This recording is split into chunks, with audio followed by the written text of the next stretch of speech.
Since COVID, here in like downtown, is the retail space in shambles or is it not at all? What's your take on it? Yeah. The daytime population is not as heavy in the central business district as it was 10 years ago. I mean, a lot of my clients, sorry to interrupt you, they're like afraid of strip centers. They'll buy the 6 flat, 10 flat, and maybe I am too, because I don't have any. My hang up with commercials, it just takes, like, you could give an apartment clear for rent, 15, 30 days to rent it. There, you could be there sitting there a year, or like the one you got in Mount Prospect, the guy had it for who knows how long, just vacant. For example, you guys, I know you and your dad for a long time. I mean, you guys kind of like don't like the multifamily. I'll tell you what I'm not a fan of. So residential, people are at home at night, and then you're getting the phone calls, the property management phone calls at night. I prefer to be with my family. I don't want like the phone going off with like issues, like some of the expenses also. Whereas in a commercial building, the water is typically paid for by the tenant. What are your tenants there? We have a tequila bar. We got. Oh, that's a good one. I'm gonna go there. We got a wine bar too. Do some research over there. Some research over there, maybe.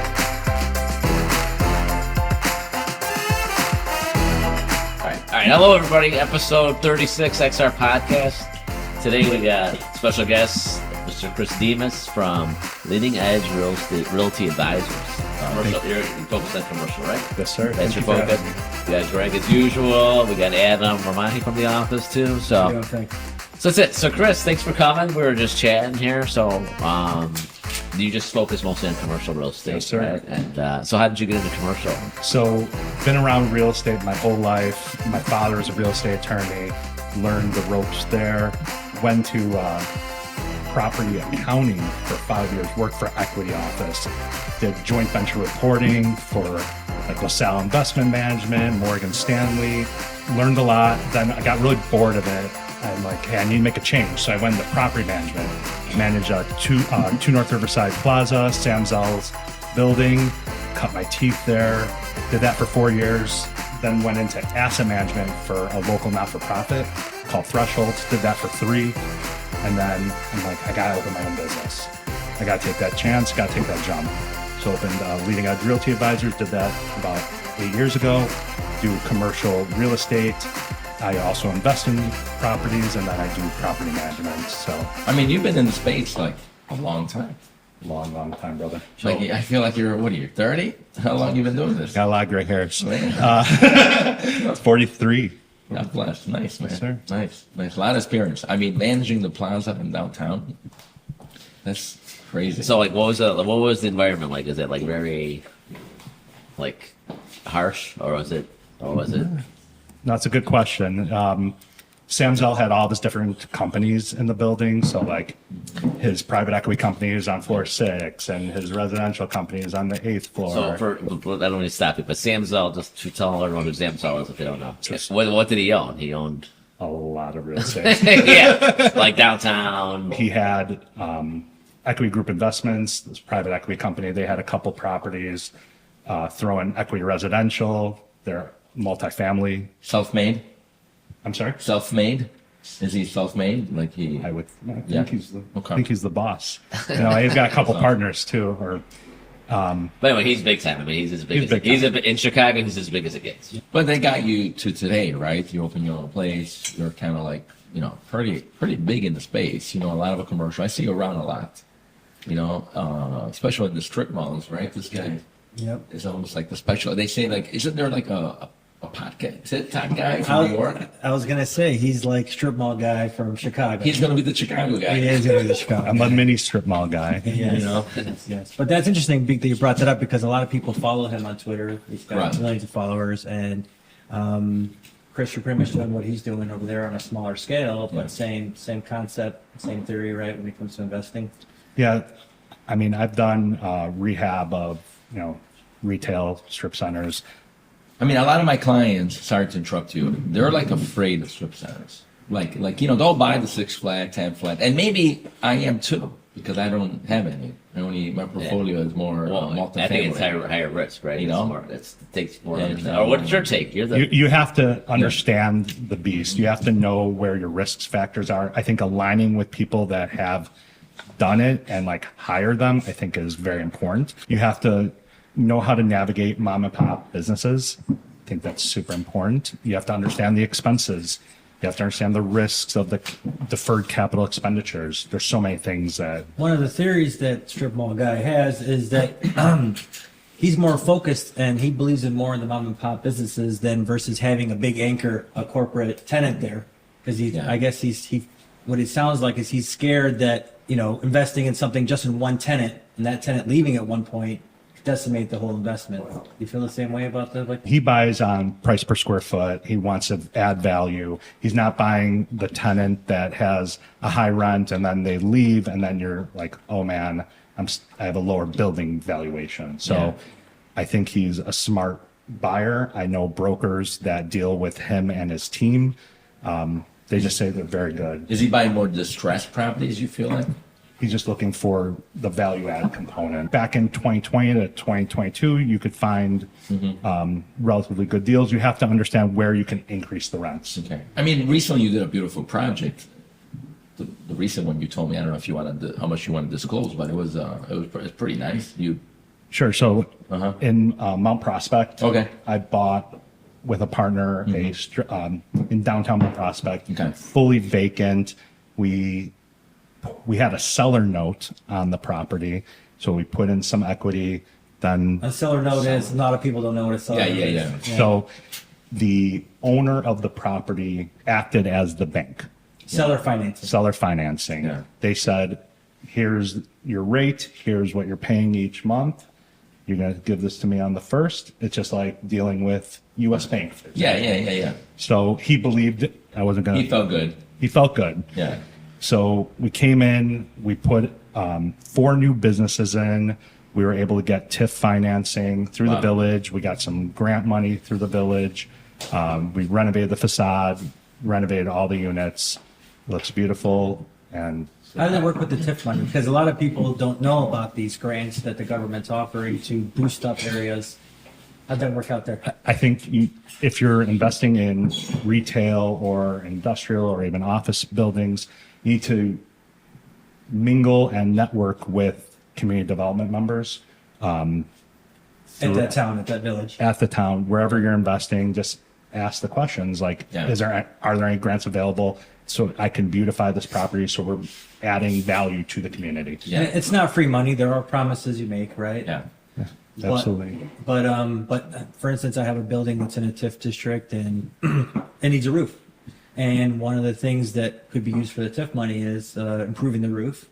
And the city said that if we could provide receipts showing that it was done properly and everything, that they might be willing to pay half of the cost of it.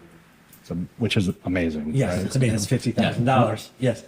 It's huge and it makes a difference. And then just properties that are neglected and we're bettering the communities. People are then spending money in those. I mean, not only you're creating jobs technically, right? You bring it, mom and pop's places. It's not a Walmart. It's not you bring it like what are your tenants there? Like you could give us some example. Who's there? So at that building, we have a tequila bar. We got. That's a good one. I want to go there. We got a wine bar too. Do some research over there. Some research over there, maybe. So you go to both the my kind of strip bars. mall. Look Should I buy at it from you? that. maybe. Right. Then we've got a day spa. Wow. Esthetician and nail manicure, and then we have a fitness user. So Wow. Nice. beautiful mix. And a restaurant. 2 restaurants, wine bar, tequila bar. Yeah, you're right. You're right. That's where the party's at. Mom But these are all mom and pop owned, locally owned businesses. Absolutely. So what about it was when you saw the place, you're like, okay, we could do something here. And why was it? I think people get nervous where it's like, hey, there's an owner that has it. It's been empty all this time. Probably was years. I don't know. Like on the residential side, 6 flat, I could tell. Okay, old owner. He hasn't fixed something in 20 years. That's why his rents are, they're $500 less than they should be. But here, it's like the guys just leave. I'm a real estate broker. I tried to sell the building to one of my clients. They declined on it. Then I was sitting there one day. I'm like, light bulbs went off. I'm like, I can do something here. I just saw different components that I can make the property. Yeah. I could demise a bigger space and make it smaller. So that's what I did. And to answer your other question, sometimes people that own real estate have other businesses that are their main focus, real estate, secondary or tertiary. They don't have the time. Maybe they don't have the energy. Yeah.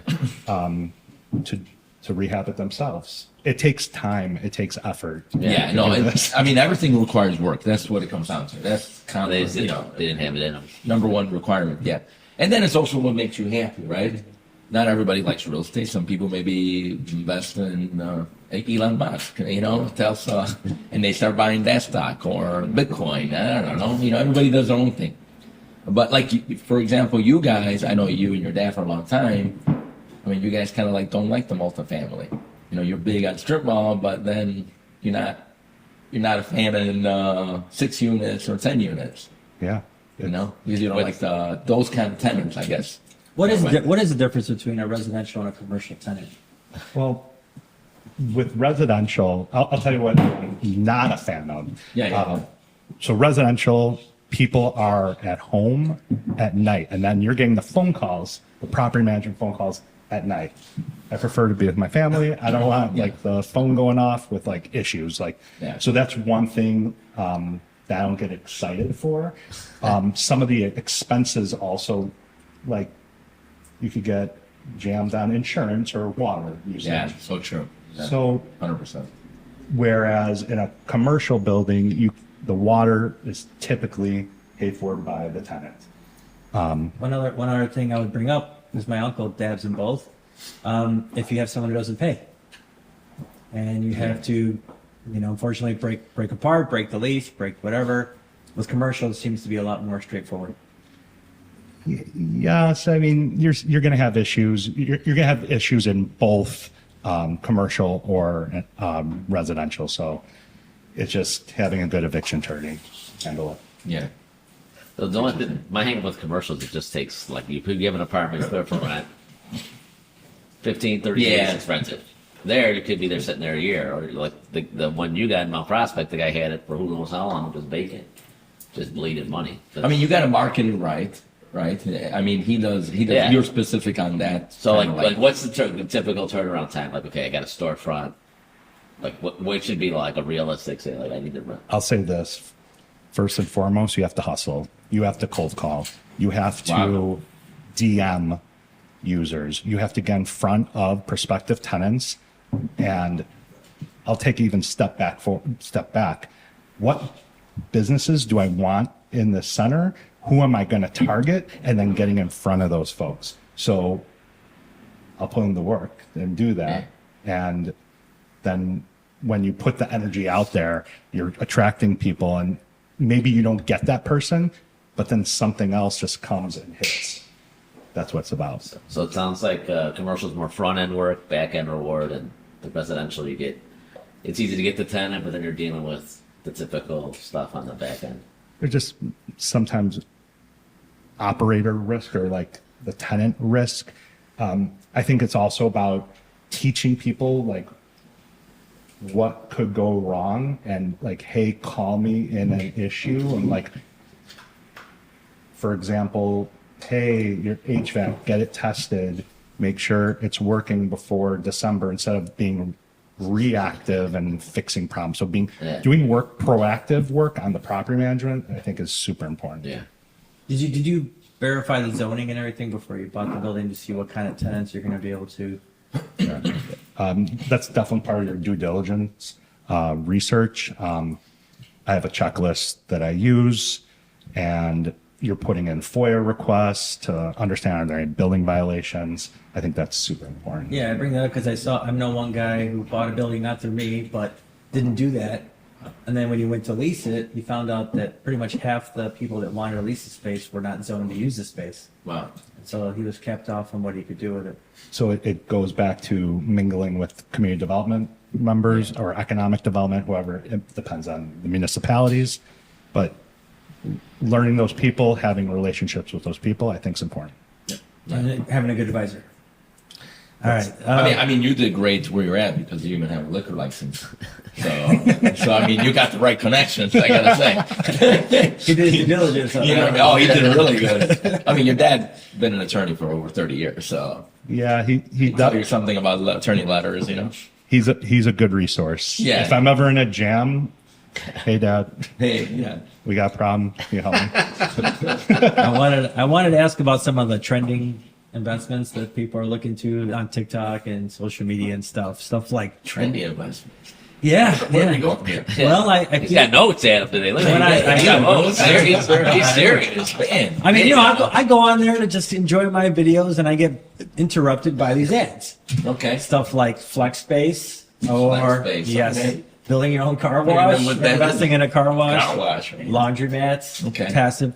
You know, these investments they come off as passive income. Yeah. Which Chris is going to talk about. What's Yep. real, what's not passive income. I don't really believe that there is a true passive income unless you buy a stock and you sit on it for your whole life. And sometimes you just get lucky. Sometimes you get lucky. But these investments are being advertised as something that you just invest in. You sit at home, the money keeps flowing. Real estate's not passive It's business. Flat out. When you get the phone call that like the sewer line is backing up at 10 a.m. and you want to go to church with your family and you can't go to church because this tenant didn't clean their grease trap at a building, The heck? this is not a passive business. So you either have to run that business yourself or you have to hire the Sorry right to people. interrupt you, Frank. You That's- make sure the next door neighbor they clean their grease trap. Okay. Yeah, they got to open first. All right. Go back to your. So we were talking about different types of investments, Yeah. right? What do you think about flex space? Awesome. Awesome. Great business. I own Flex Industrial Space.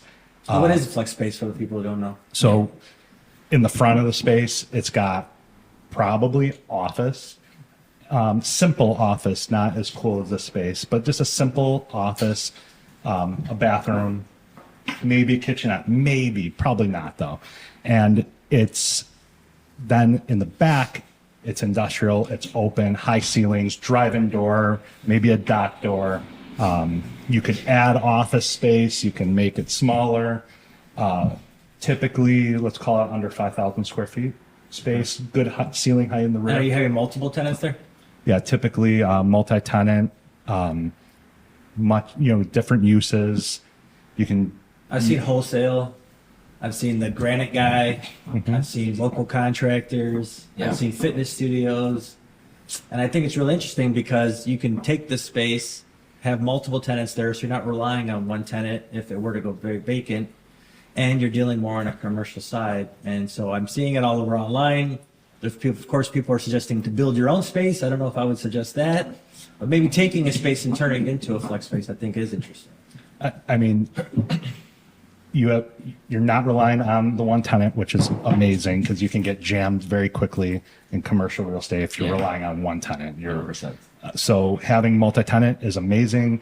I think typically shorter leases, 3 to 5 year leases, allows you to capture any increases down the road, like faster. Like if you had a 10-year lease, you're stuck to the lease, right? If the tenant stays. If a tenant moves out after 3 years and the market rents have gone up, which they have around Chicago land, you can increase your NOI and ultimately increasing your real estate value. That's good that you brought that up because I think there's a misconception that sometimes longer leases are better. Yeah. And I think we can all attest that that's not always the case. It just depends on the asset type, depends on the tenant. Sometimes it doesn't work out, the marriage.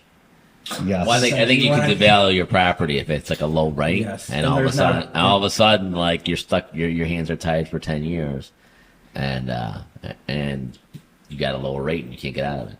But I wanted to ask you because since COVID, I'm hearing like downtown. I mean, maybe you're not. I don't know if you're how familiar you are because they're doing more strip malls, but like, is the retail space in shambles or is it not at all? What's your take on it? Yeah. Well, I don't play in that sandbox, but I'll make this generality.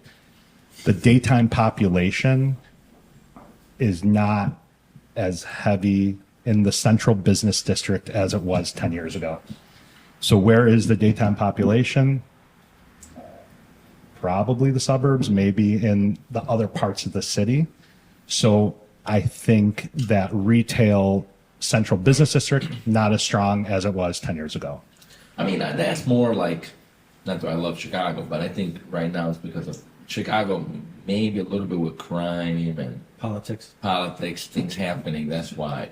I think that's the reason. Oh. I think people still they like to go online. They like to do stuff at home. They like they're in the suburbs, but they like going out and shopping and going out to where everybody is. You know what I mean?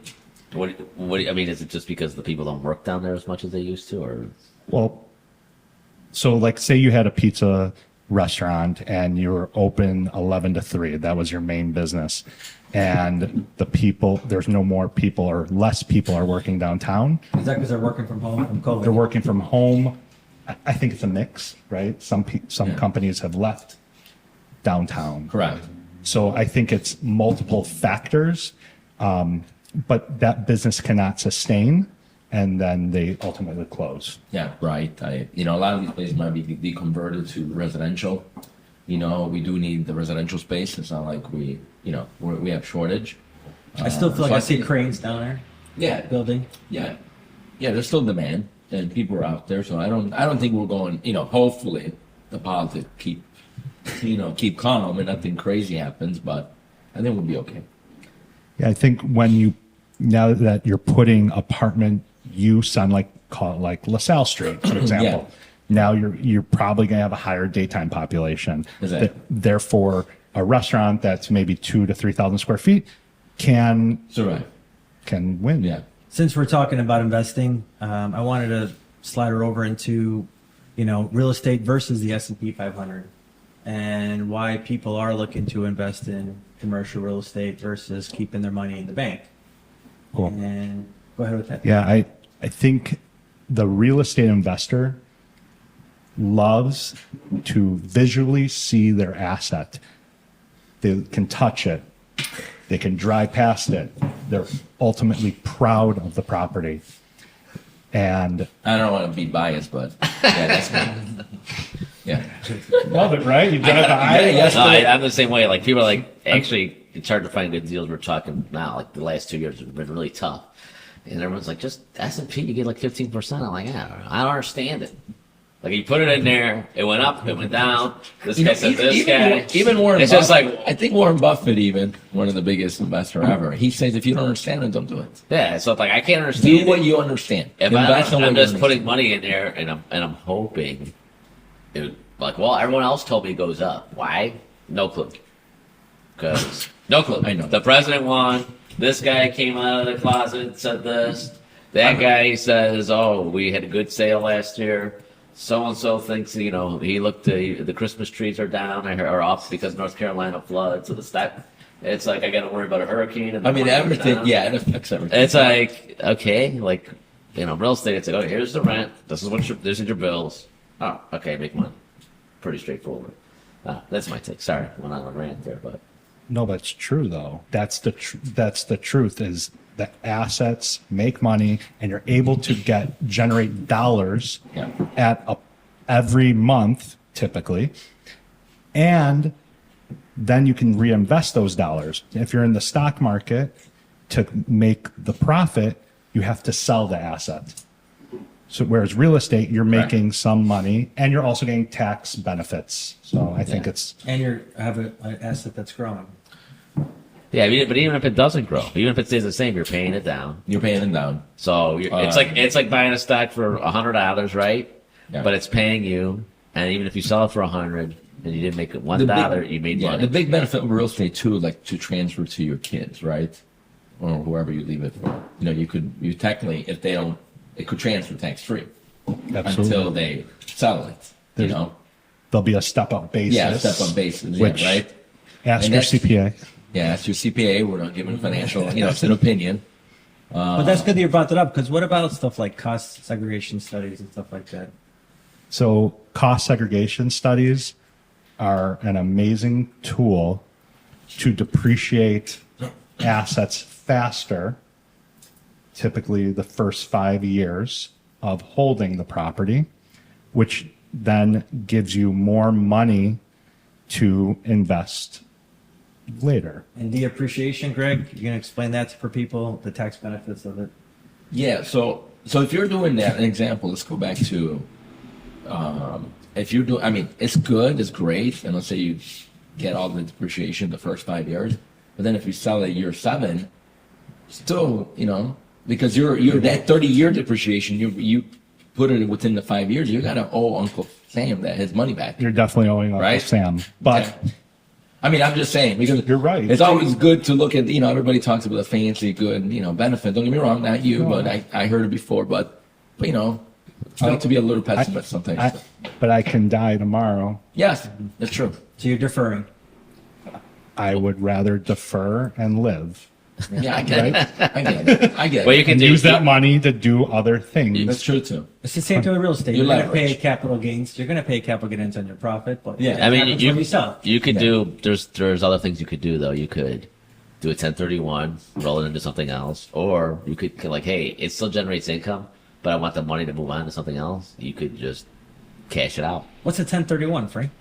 Yeah, Frank. Chris, what is a 1031? What is Like, it? I mean, this You podcast do is- it more than Man, we do. 1031 is This when podcast is you getting if really you sell, detailed, if we you gotta- sell like they're saying, right? You bought something for 400K, you depreciate 100,000, right? You sell it for 600, so from 400 to 600, you got 200K profit. Then you get the depreciation that you saved on the tax money for. So now you're at 300K profit. So if you could roll it into another investment. There's rules that apply to that. You have to set that up when you sell, but you could roll that in. You have like 45 days to find the next property. Even the depreciation, I could roll in. No. You could roll it in, right? You could roll it in if it's taxable. You could roll it in, right? Here, We got to talk about CPA. no. I don't know. Check this I'm out. thinking- This is the best guidance I can give. Is there are 1031 consultants that Nice. you want to Yes. bring to the table while you are selling one asset and going to another asset? Yeah, don't wait till after you sell. Yeah. Hell no, because I've People seen come a week later. Hey, I want to do a 1031. Like, let's do I've that. seen people get jammed for hundreds of thousands of dollars. Yeah. So you're going to Yeah. hire a 1031 consultant, bring them along for the ride, pay them whatever it is. Yeah. It's well worth it. Yeah. Yeah. Title companies actually offer it too. It's about $1,000 for the service, but I think it's well worth it. So there's capital gains and there's long term, but then it's a lot less, right? Isn't it? Isn't it like, I think so, but I'm not sure yet on what. Yeah, we wanna get when someone asks me, I just talk to your accountant. He's the one doing your taxes. Don't ask me. Like, what's some of the tenants you've been seeing nowadays besides vape shops? no, I don't want the vape shop. I don't want the vape shop. Yeah. So wait, what's like your idea? Like, okay, there's a plaza. It's got some empties. I want to try to revive this place. I have literally have a list, a Word document with all the tenant types from Yeah. And what are your ideal ones? the bubble tea, the Bubble coffee. tea, bola. I'm seeing the fitness, Yeah, of course. yeah, Yoga. jujitsu, Jiu-jitsu. Yeah. seeing- Massage parlor. not massage. No. Stay away from that. Yes. So you like what's like? I mean, Is there a type? Well, if they get busted too much, then you got to gut the space. I'm not sure why you get what is going on with a massage. I don't understand. Anyway, do we? Don't talk what's about your, that. What's your like? Is there? I heard Frank was there. I don't think so. Is there like a space that's like, hey, there's a comfortable medium like 1,500 for like a storefront versus Yeah, 1,000? that's 12 to Because I got 1,500. one that like it's like 6,000. It's one tenant. Sucks. So yeah, see that's Can tough, you right? cut it? Can you cut it? Are there two electrical panels? Are there two HVAC units? Are there two back doors? Well, you could Not right What's now. the right square footage? Not right now. 400, 1,500 all day long. Right. So if someone buys Yeah, all that, day. you're better off splitting it 12. I mean, that's what we did here at the office. We had a whole big spot and we split it. We made one for XR, one next door. And you have your HVAC, like what are your Everything is costs? separated. Everything's separate. If it's separated, Yeah, God also bless. separated. If you have to do it, you're doing trenching. For It was already plows. set. Yeah, we got lucky because it was technically always a mixed basically- use, a mixed use with 2 and 3. So we had everything separated. So basically, bigger's not always better. Like Not necessarily. Not necessarily. So you could have a smaller space, sell for more than a huge. I mean, Frank, it depends also What do you on think? Frank. I'm just trying to answer. No, that's a good question. No, I'm saying it depends on the investor you have, right? If we're I'm trying to- mom and pops guys, like you can't. That's if you're. I'm saying on the selling side. I mean, Okay, it's different so- perspective. Like you were saying, I mean, some people like, hey, they got a lot of money and they got to invest and they want to buy the ground they will freaking Yeah. McDonald's there and Walgreens. No, but I'm You more, know what I I'm mean? more, And then someone I'm wants more to asking Walgreens. like, hey, I got this one was 2,000 square feet. It sold for 400. Mine's 5,000. I want $1 million, I can get more money per square foot for a smaller space. and it's easier to sell. Easier to rent. easier to sell and easier to rent. Yep. That And makes more sense. diversified with the Because building, it's right? multi-tenant stuff, you know. No, I'm just saying if it's one space. One versus- bigger space is a tougher 2,400 square feet is much tougher than 1,200, Yeah. 1,500, 900 at least all day long. Really? All day. Yeah. Chris, what can I ask you? Because now I think this is interesting. We're getting into questions I think people who are thinking about starting a business don't know a lot about when Yeah. looking at spaces. 100%. Let's talk about getting a lower rent or asking for money to fix the place up. Yeah, what's typical? Oh, like a tenant improvement? Yes. Typically, my deals are like as is. Like I might give them a few bucks, Okay. or I'll white box it to begin with. What does that it, mean, white box? White paint. Walls. Yeah, walls are white paint. You might have a floor, maybe a floor in there. Yeah. Bathrooms clean, Yeah. serviceable. And you'd rather give them lower rent up front. No, I could probably do as is deals anyway. Yeah. No, I ask because sometimes I see some situations where the landlord is looking to maybe flip the property in the future. So they're willing to give more stuff on the back end and keep the rent higher up front to make Sure. it more There, investable. there are definitely strategies to do that. Like strip mall guy will talk about that, Yeah. where he rather give a TI check to the tenant if they, TI, tenant improvement, Tenant money to improvement, help yes. them build out their business. and then they're gonna flip. He has strategies to flip. Yeah. So he wants to get out of it. So he wants higher rents to make a better return on the money they're asking for the sale Absolutely. price. Now, who keeps all the fixtures once the tenant's left? Depends what the lease says. That's what the lease says, right? And I guess it also depends on the tenant, right? Like I helped Loan Depot, corporate tenant, to find a spot in Park Ridge. And, they gave him a good TI. I mean, really good. But they signed a long lease, they're a national tenant, so the landlord was okay with it. So it depends. It depends on the landlord. Is it institutional? Is it mom and pop? What are the pockets of each? Yeah, What's your it was situation? more like a mom and pops. Well, is there a tenant that you don't really, you watch out for? Like a certain business type? Like, I don't like this model, like in my, The it's not a massage. fan. What? The massage. They always pay. Cash. No, cash is too hard to collect. We do Are you everything. guys done? Everything online. Everything online. I'd say one of them, like vape shops, kind of like a riskier tenant. I see a lot of them selling Yeah. often. Trading hands. I mean, those are more like the fly. No, I don't want no offense, but it's more like a fly by night, like kind of like the COVID shops, right? Like everybody had COVID. Oh, COVID test. Let me open a COVID test place. Let me rent it. Yeah, Or maybe- what about restaurants, right? There's a stigma out there that restaurants tend to not be successful. They're very hard to make work. What about you as a landlord looking at someone who wanted to put in a restaurant? A lender might require a debt service coverage ratio of 1.2, 1.25 typically on a retail center. This lender required a 1.4. And what is a debt service ratio or DCSR? So you're taking the NOI, net operating income of the property, and divided by the mortgage payment, annual mortgage payment. And that mortgage, the bank obviously wants their investment to be protected. So not only do they want to make sure you make enough money to pay the mortgage, but they want an extra percentage. In your case, you're saying 1.3 or 130% of what your payment is to get the loan verified, right? Yeah. So, like, for example, let's say it was a 1.4 debt service coverage ratio. Let's say the mortgage is 100K. Well, the numerator is going to be 140,000. So 140 divided So you need to by- prove the business is going to make 140,000 a year at least Yes. of clean money to be able to get the loan in the first place. So an example, going back, sorry. Yeah, no, it's okay. I'm glad we You can know, talk now we're about talking about restaurant, and there's a lot of people that want to take on a new adventure and maybe have like some recipe of grandma that makes at home, and now they want to really open a shop. Like your two restaurants you have, are there startups, or they're they've been in the business a long time? Like, how did you what was your criteria? Like, did you require heavier down payment? What do you like this vision? So the first tenant, proven operator. Okay. This is their third restaurant Okay. between Okay. the investors, the operators. Okay. Also come from a lineage of Okay. restaurateurs. So you felt super comfortable. Super comfortable. Got it. The second one, Were they Greek? How'd you know? I think that's the first checkbox. No, I'm kidding. I mean, the Greek, they work hard. Your money's good here. Come on in. Let's go. Then the second tenant, another operator, not Greek, close but not Greek, but another proven operator, lineage of Nice. the restaurant business, knows how to market. Nice. You're also looking at like, are they capitalized? Yeah, I get it. Yeah, as I was going to say, so let's say you have someone who's wants to open their dream coffee and bakery. What are you looking for as a landlord before you even consider leasing the space to them? They're out of luck. How long it's been on the market? Nothing wrong.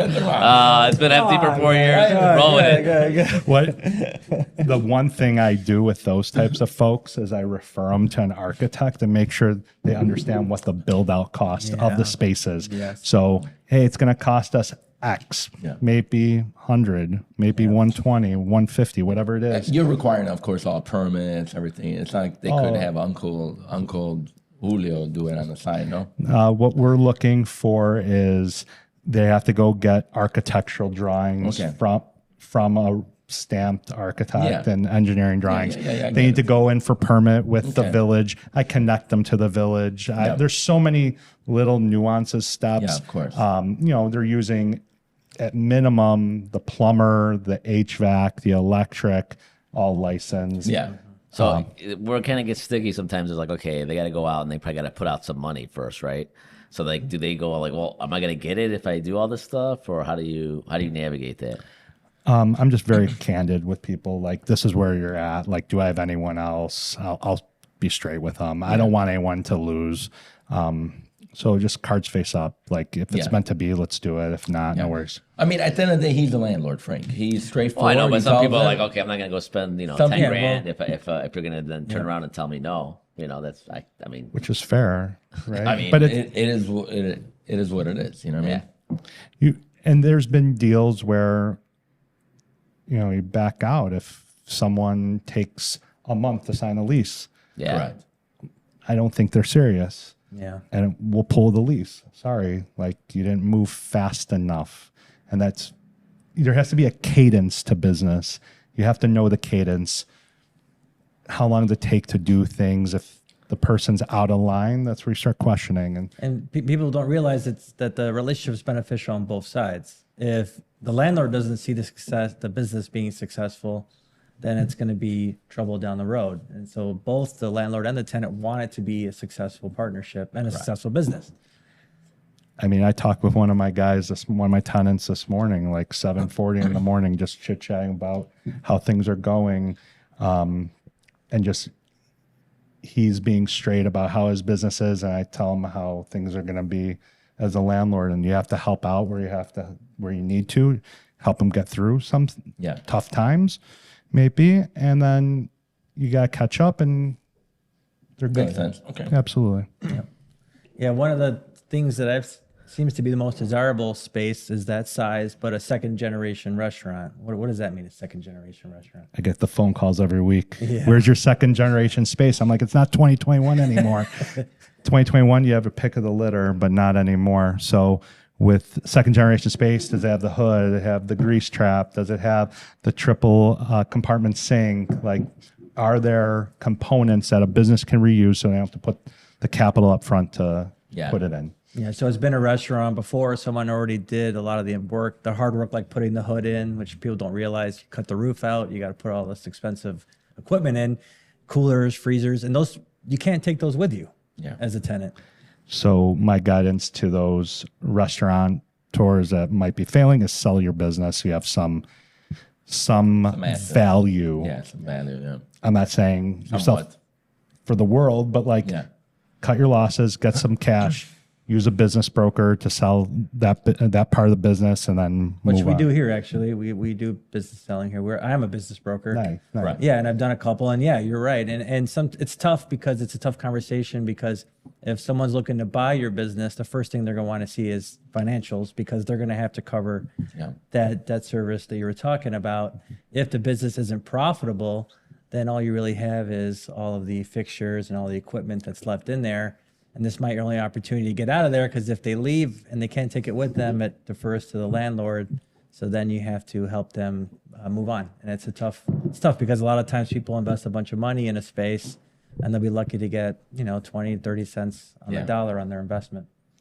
Something's better than nothing, right? Yes, exactly. 100%. Exactly. So it just those are difficult conversations, and hopefully Knock on wood. doesn't happen. Yeah. But we're having them. We're having them with people, especially people who don't have the experience and want to get into it. These are tough things that you need to talk about up front so that they know what's going to be down the road.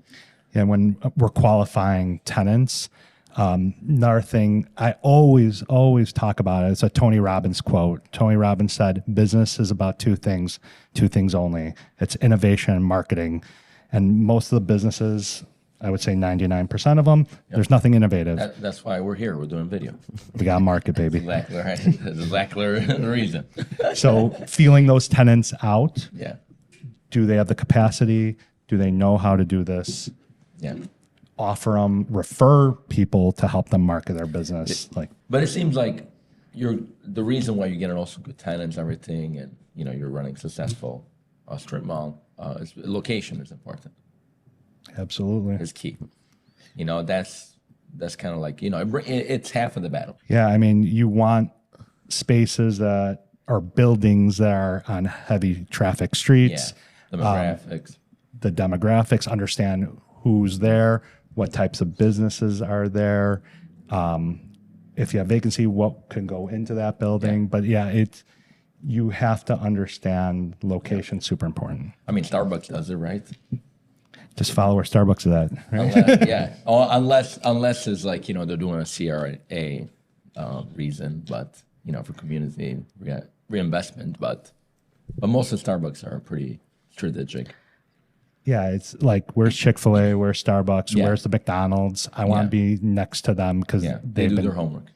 for years. Yeah, 100%. What am I looking for if I'm going to commercial? I know it's kind of broad, but like, let's say I wanted to start with a small plaza or something, in the $800,000 range. What would you tell? Sure. Get a property that is within driving distance of your home so you can drive past it. Maybe you manage it, maybe you don't. Probably don't manage it. Hire a professional to manage that property for you and run it the right way. Make sure to only invest dollars that you feel comfortable not having access to. I think just take the chance, take the jump, understand your risk, do all your due diligence, have a list of this is what I need to analyze before I make that purchase.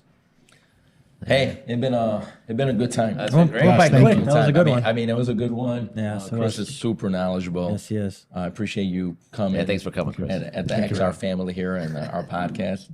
And we'd love to have you again. Thank you. Thank you for having me. All And do right, a guys. deal together. Maybe we'll do deals together. Yes, we are. Yeah, he does some residential too, by the way. I have, yeah. Here and there. Here and there, yeah. Here and there.